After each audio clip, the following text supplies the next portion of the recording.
Good day and a warm welcome to everyone. After having completed 4 seasons of InSync with BDO series, we shall continue to bring to you periodic updates, amendments, pronouncements by key regulators and standard setters, and our insights on how these could affect companies' businesses and their financial reporting. Here's the first one titled Regulatory Roundup. We welcome Srividya, partner MSKA and Associates, to present to us. Thank you. Hello everyone, I'm Srividya Vaidison from MSKA and Associates.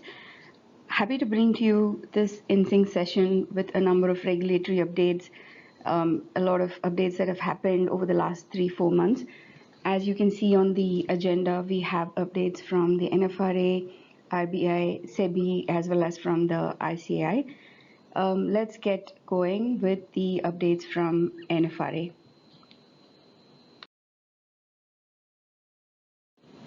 So very similar to what we observe in the rest of the world, how regulators bring better clarity in understanding the regulatory reporting environment, the financial reporting environment, etc.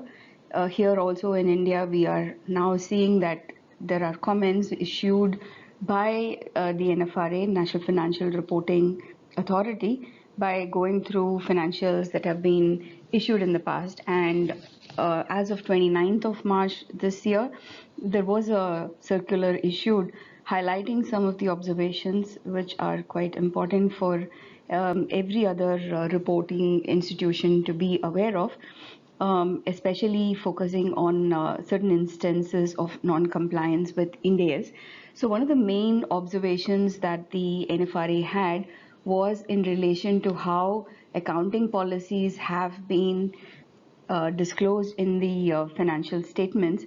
So as you can see how this has been summarized on the slide, in regards to Ind AS 115, which is the revenue recognition accounting standard, the NFRA has observed that some companies have not disclosed the accounting policies in an appropriate manner.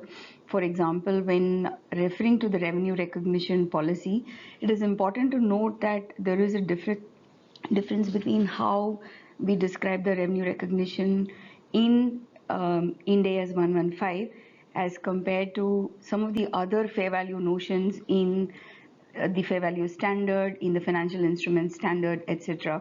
So in revenue recognition, for example, the application of fair value is rather limited, and revenue is essentially recognized based on the transaction price itself and any estimates of variable consideration, etc., that needs to be taken cognizance of separately.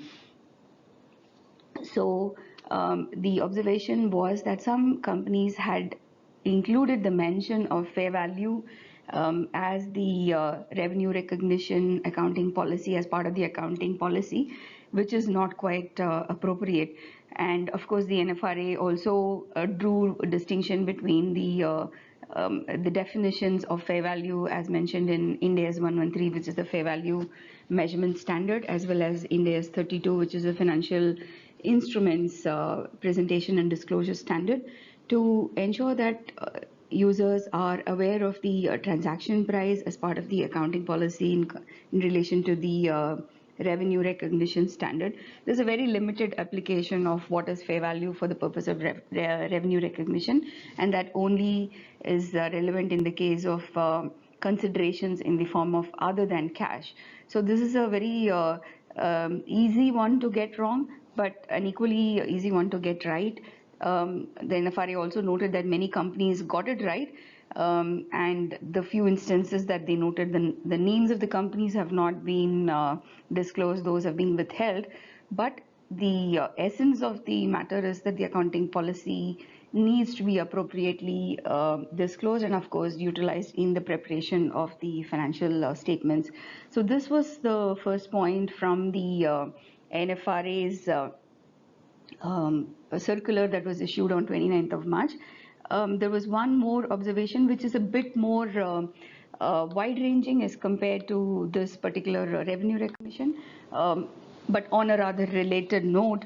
The financial instrument standard does include trade receivables as part of the financial assets, but then the recognition policy for trade receivables does originate from the revenue recognition standard. There is a strong interplay, and therefore it is important for users, for preparers, to be aware of the interplay, but of course make sure that the accounting policies are appropriately mentioned and appropriately carried out.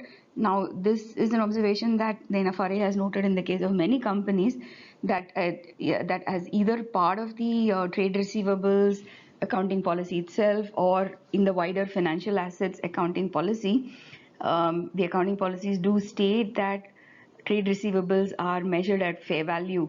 Now, that is not quite the requirement of Ind AS 109, because Ind AS 109, which is the financial instruments measurement, recognition and measurement standard, provides an exception for financial assets that are in the form of trade receivables, to state that these shall essentially be recorded at their transaction price and not necessarily at fair value, which is quite the requirement for all other financial assets.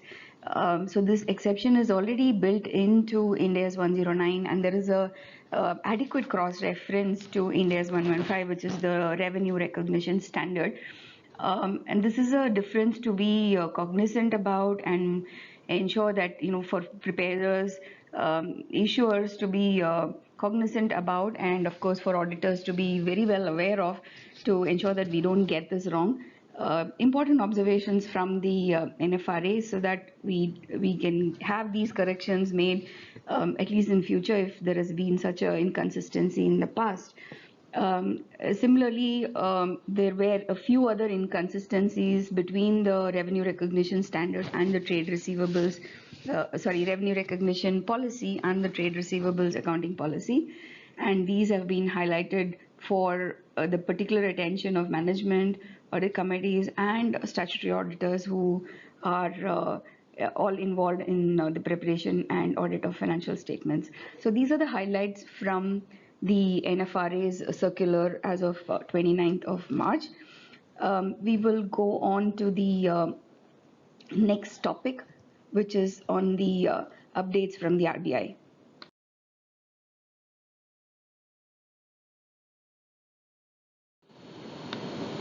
So the RBI issued a framework for acceptance of green deposits sometime in April this year, and this has already become effective from 1st of June.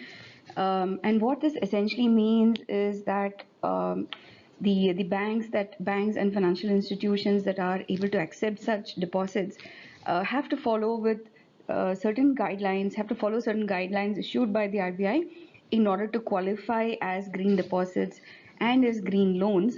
So what exactly does that involve? What are the requirements in terms of the qualifications? How can the money be utilized?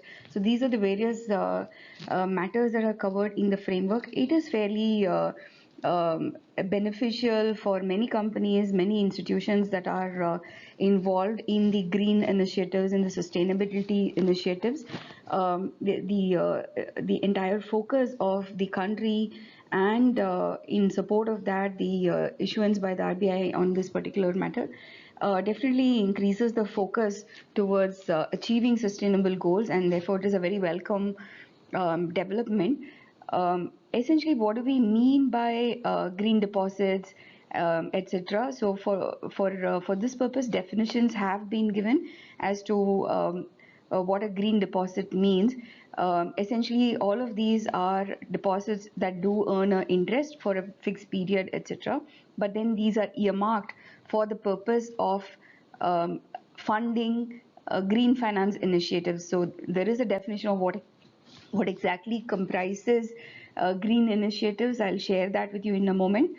Green finance means lending or investing in activities or projects that meet the definition of the green finance activities, and these include the kind of green finance activities that have been defined are given in a official green taxonomy itself, and this includes activities that support renewable energy efficiency, It could be clean transportation, anything to do with climate change adaptation, as well as water and waste management initiatives, and of course pollution, prevention of pollution and control of pollution. So all of these are part of the green initiatives. There is also afforestation, deforestation. All of these are green initiatives.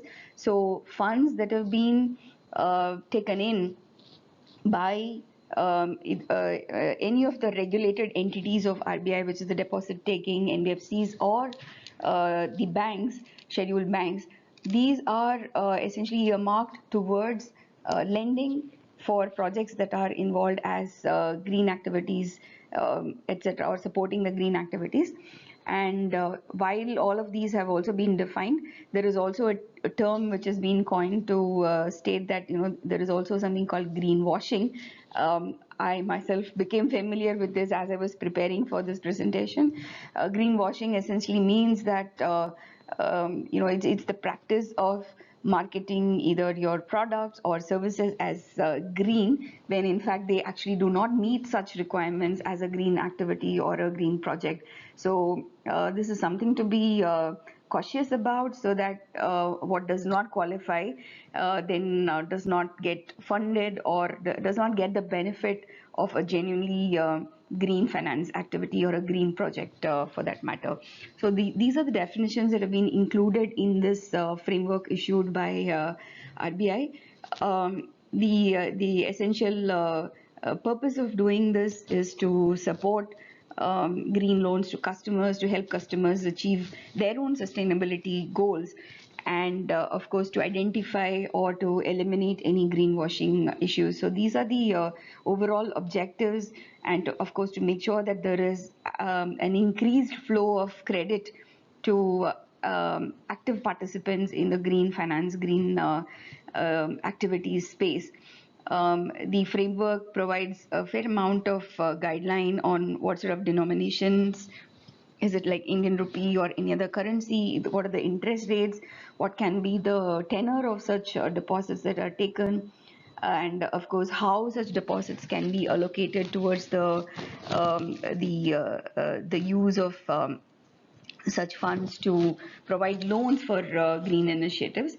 And of course, as with all new frameworks, new requirements, there is a fair amount of rigor in terms of how much disclosure is needed, what sort of reports need to be shared by such lending institutions on their websites. So independent third-party verifications or assurance on such green initiatives, the amount of loans that have been provided on green initiatives, what sort of deposits have been taken on that same note.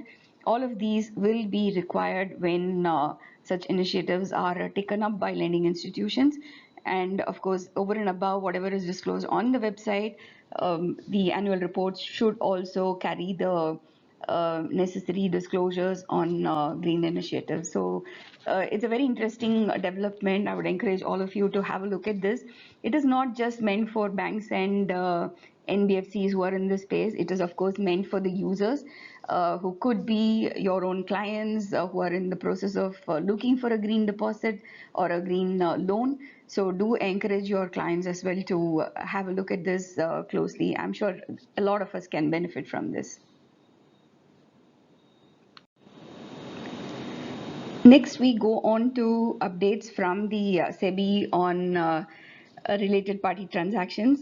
I'm sure many of you must be wondering what now, because yes, there have already been a significant number of updates from the SEBI in terms of the requirements for ensuring that related party transactions are adequately captured, properly authorized, and properly disclosed.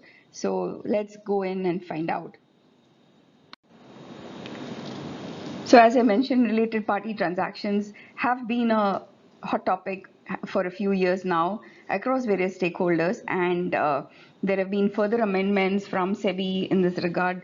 And of course, much of this is to protect the investor community, and therefore many of these are in line with what is happening in the rest of the world and what is necessary for our environment here in India as well.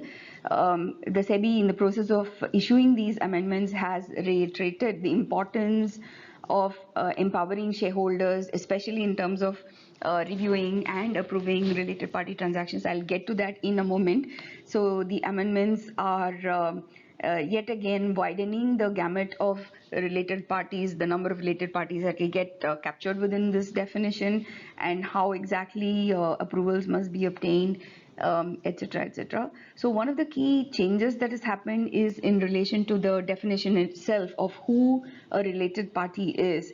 So right now, yes, we are aware that a person who's a promoter or part of the promoter group of a listed entity, yes, they are covered as a related party regardless of the amount of shareholding, etc. So they are part of the related party definition. In addition to that, from last year, that is 1st of April 22, persons holding 20% or more of equity shares were also covered as related parties. And from 1st of April 23, that threshold has actually gone down, which means more people, more it could be either institutions, individuals who get covered here. So if there is a holding of more than 10% in any listed client, any listed entity, it is likely to be a related party. So that is something to look out for, because this essentially means that the number of related parties is likely to have gone up from this current financial year, 1st of April 23 onwards. So this is the first change to be aware of.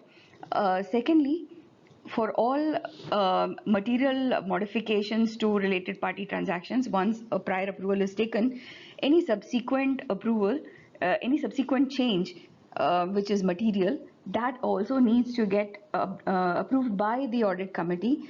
And the kind of changes that have been made are in relation to the percentage turnover of the consolidated entity. Earlier, we used to look at the consolidated turnover of the listed entity, and any transaction which was more than 10% of the annual consolidated turnover of the group, that would qualify as a material modification.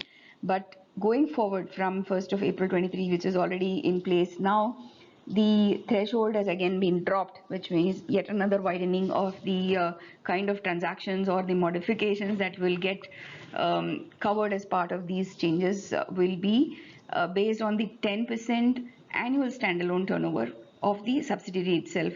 So earlier, if the parent company's consolidated turnover was a certain number and we used to take a 10% of that, and that used to define the threshold for what material modifications could involve.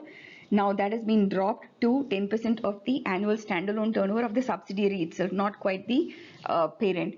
Now this can mean a number of transactions getting included as part of the requirements for the audit committee to provide prior approval. So yet again, this is in the interest of investors, so that investors are aware of exactly what is material to the subsidiary itself, and on that basis what sort of approvals are required by the respective audit committee. So that is a really significant change for both audit committees as well as auditors and preparers, of course, to be aware of and make sure that these guidelines are executed thoroughly. There is very little room to apply judgment here, because these are hard-coded percentages to be applied.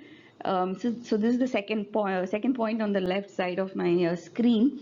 The last point that is on the left side is on prior approval from shareholders. What are the materiality thresholds for obtaining prior approvals from shareholders?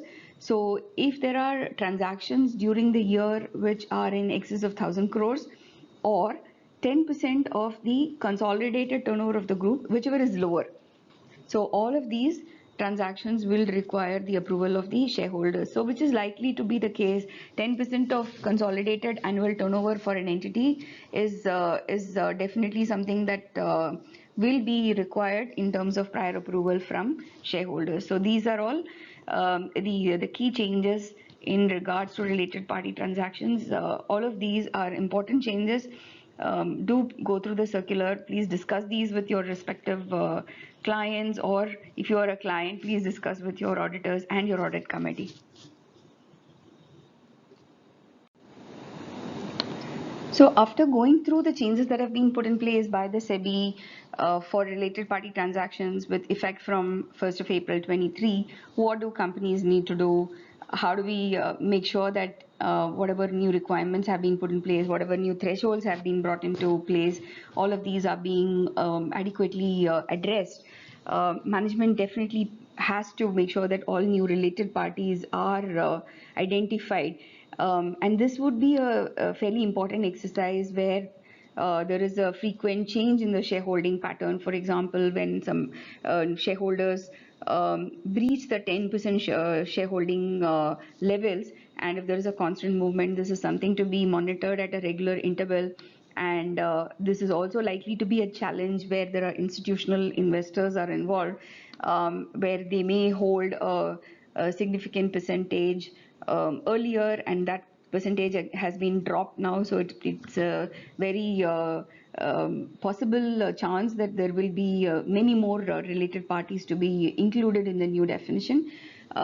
Surely this is something where internal controls and processes have to be set up to make sure that not just Indian subsidiaries and Indian associate entities are identified, but even the overseas ones. Wherever there is a threshold that is being met, then those would need to get captured within the definition of related parties, and every single transaction should have been approved in advance. Prior approval is required as per the limits that have been set up, and audit committee has to take cognizance of what they mean by material modification. This needs to get included in the policies. There is a fair amount of work involved in this space, so please do go through the guidance in detail. The application of these requirements will of course depend on the complexity of the group itself, and the kind of transactions that happen between the companies within the group. And surely this is something that will need disclosure every 6 months to the stock exchange as well as on the company's website, as per the prescribed format, as per SEBI's prescribed format. So a fair amount of work needed here. Definitely something for company secretaries, auditors, management, and audit committees to work together on.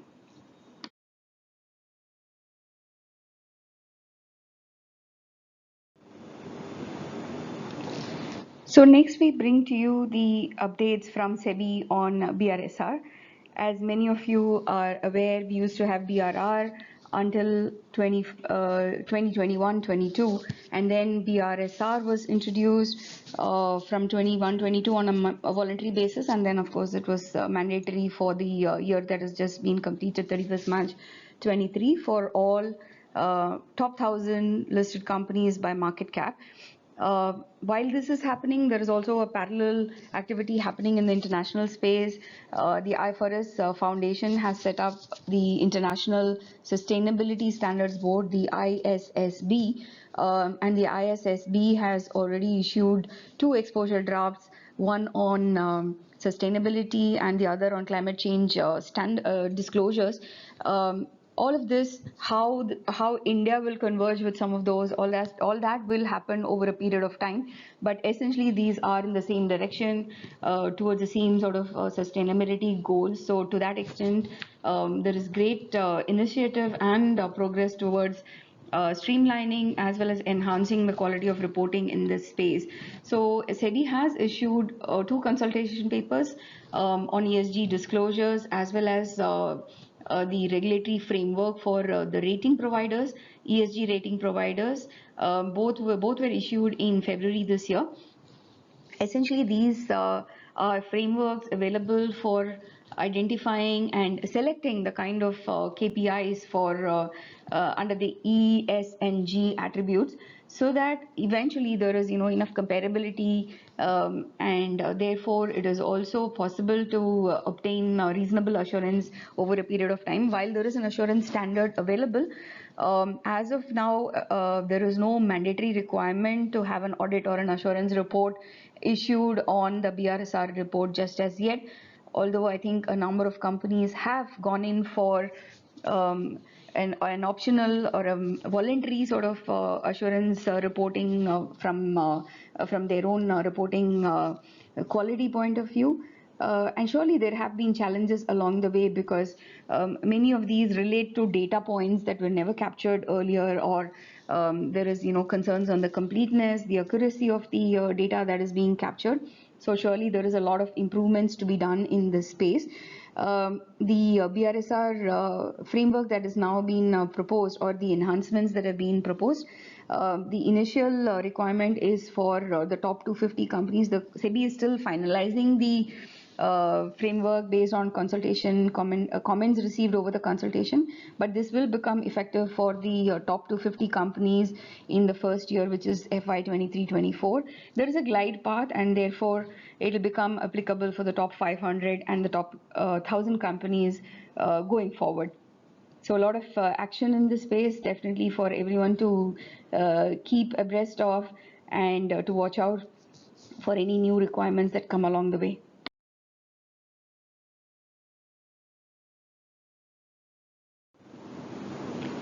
Finally, there are two important updates that I'd like to share.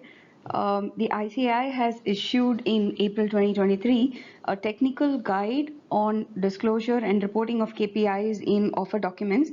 I think this is a very well-written document, very detailed document, much awaited in fact, because there has been no significant guidance in this space so far, and it has been very much up to the interpretation of the preparers, the issuers.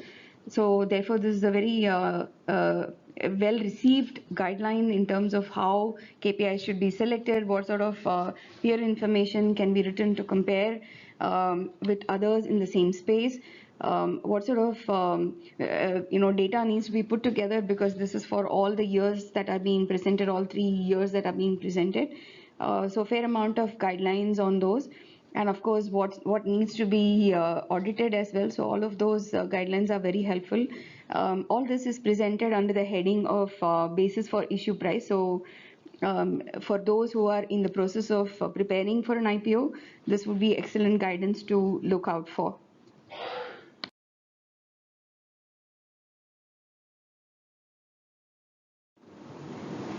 The final update that we have here in this session is on the MCA notification, amending a few of our India's standards. The first one being the change from significant accounting policies to material accounting policies. So I believe the threshold has been dropped a little bit, so that it increases the transparency of the presentations. It definitely involves a lot more thought to ensure that all material policies have been disclosed. Although personally, I have not yet come across a situation where there has been no disclosure of a material policy which needs now a new disclosure, but this is something that needs to be applied on a case-to-case basis. All of these are changes that are applicable from 1st of April 2023, so the year that we are currently in. All of these are applicable. There has been a slight amendment to how accounting estimates are defined in Ind AS 8. Rather than refer to a change in accounting estimate, now it is a new definition in terms of what exactly is an accounting estimate. There is a minor change in terms of how the income tax standard deals with deferred tax assets and liabilities when it comes to the initial recognition exemption. So the scope has been amended a little bit. So all of these are changes for our users, preparers, and auditors to be fully aware of. I hope you enjoyed this session. Until we bring you the next InSync session, thank you and bye-bye.